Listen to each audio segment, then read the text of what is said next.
So, hi everyone. Welcome back again dito sa channel na to.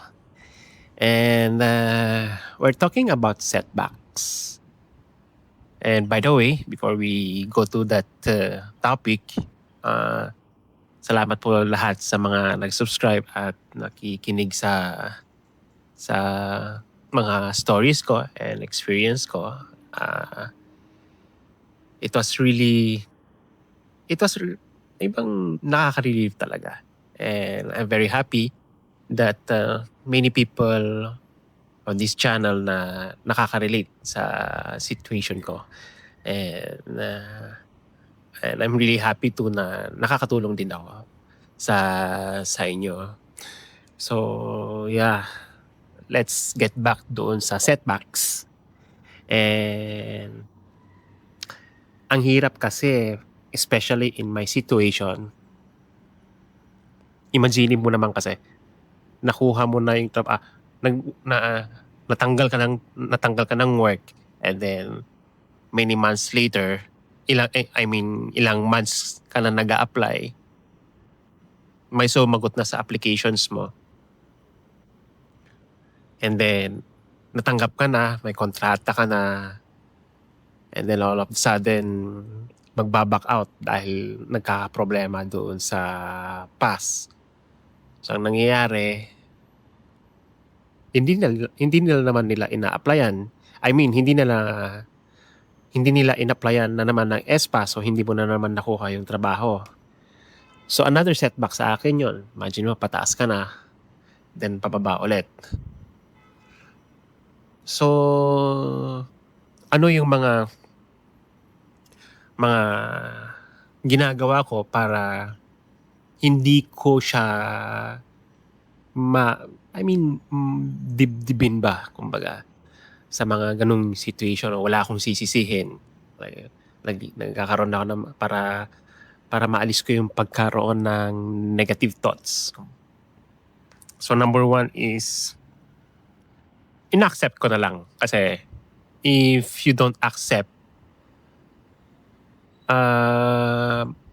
malululong ka kasi sa negativity. Sisihin mo yung sarili mo.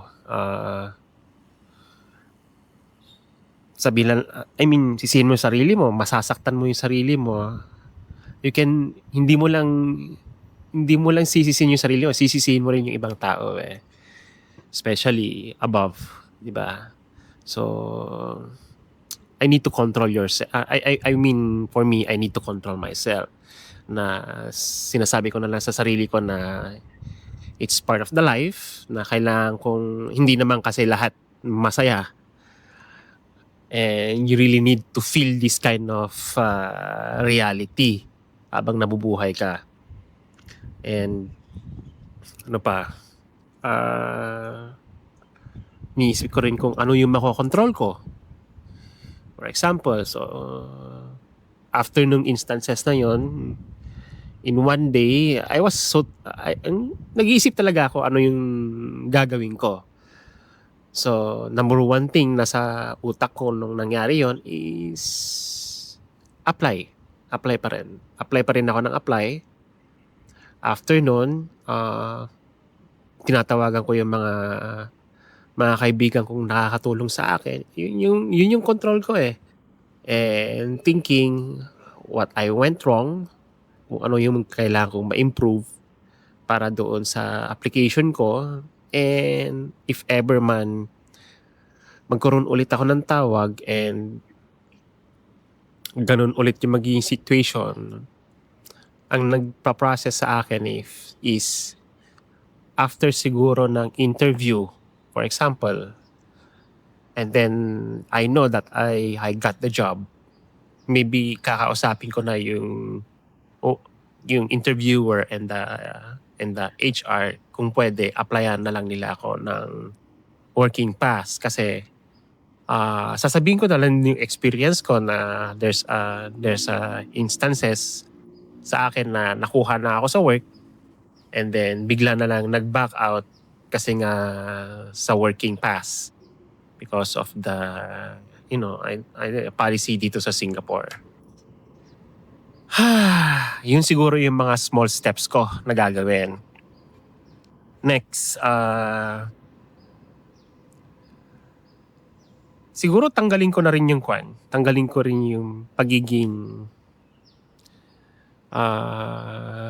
going back kung ano yung nangyari at isipin ko na lang yung ano yung ngayon. Ano yung magagawa ko ngayon.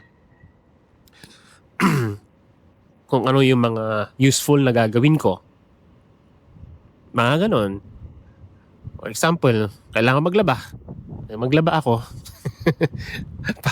para lang mawala yung mga past experience, kumbaga. Ano pa yung mga gawa? Magluto.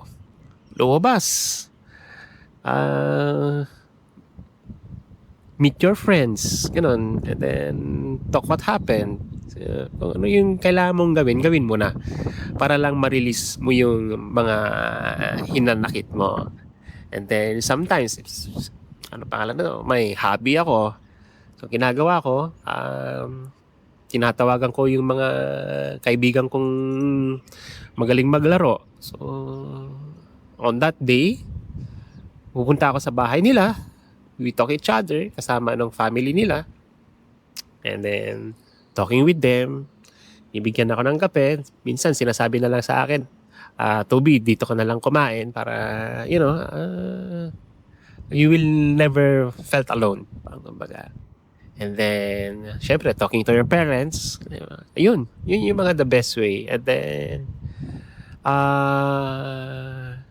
better pa rin na gawin mo yung pinaka-importanteng bagay para sa'yo. I don't know kung ano yon sa inyo, pero sa akin, I have lots of things in my mind. So, on that day, gawin ko na lahat para masatisfy ko lang yung sarili ko na I did my best today so that I can move forward. So, number 3, in my experience, actually mas marami to. Mas marami kong mas maraming instances na ito yung ginagawa ko pagdating ng mga setbacks, like keeping all the things stable. Like, for example, doing some morning walks. Okay. So, yesterday, nagising ako na maaga. I went to sa Bukit Timah na sinasabi nila. Nag-hike ako for almost 1.5 hour. Ang super tarik nung hiking na yon. It's very scary, pero it gave me the release of stress habang naglalakad, kasi patarik yung daan eh. So, mahirap pag binilisan mo maglakad sa patarik. Talagang titigil ka sa gitna. So, ang ginawa ko, one step at a time. So, parang do it slowly. Kaya nga ang sakit ng mga balakang ko. So, habang umaakyat ako, I'm talking to myself na one step at a time, Toby. Keep it slowly para marating mo doon marating mo yung summit, kumbaga. And then, pag-continue ko pa rin na pag-apply ng mga job applications ko. For example, pag may quota ka na pag-apply ng 400, pag-apply na 100 job applications for a day, then do it. Yun yung mga ginagawa ko. Minsan nag-exceed ako. Then sasabihin ko, okay, tomorrow ulit. And then another day, another 100 job application. And Saturday, Sunday, halos hindi na ako nag-apply kasi alam kong bihila yung mga company mag-post ng mga job applications sa Saturday and Sunday. Yun yung napansin ko habang nag-a-apply dito sa Singapore.